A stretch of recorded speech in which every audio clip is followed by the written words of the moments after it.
He drew a starting line on the beach. A group of motorcyclists quickly arrived at the starting line, but one man stood out. When the race started, all the bikes sped off, but the man stayed in place.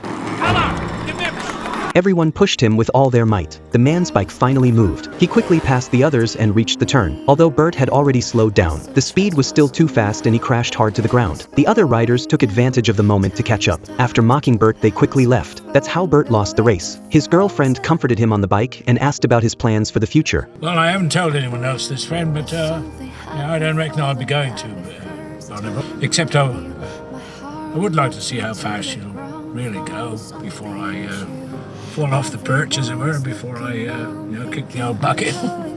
After returning home, Bert suddenly felt pain in his chest. Soon an ambulance arrived. They rushed him to the hospital. The doctor told Bert he had heart disease. Will this have any effect on me riding my bike?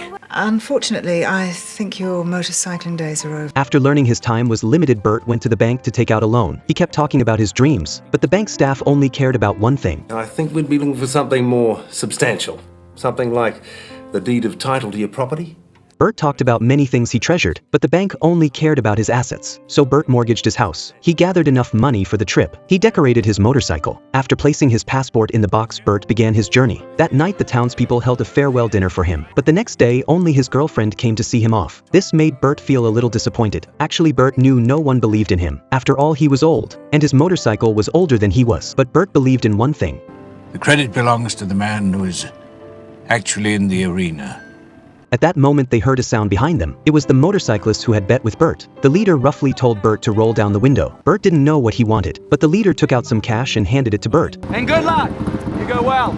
Thanks, mate. You show 'em Kiwis can fly, huh? Yeah. The motorcyclists surrounded Bert, sending him off on his last journey. Bert quickly arrived at the dock. After the bike was loaded onto the boat, Bert boarded the ferry. Bert worked on the boat to pay for the fare. He finally arrived and disembarked. Customs officers asked Bert the purpose of his visit. When he said he came to win the championship, the officers couldn't help but laugh. But they still approved Bert's visa. He officially set foot on American soil. But at this moment, Bert was in Los Angeles, and the race venue Bonneville Salt Flats was still a very long way away. This journey was far from over.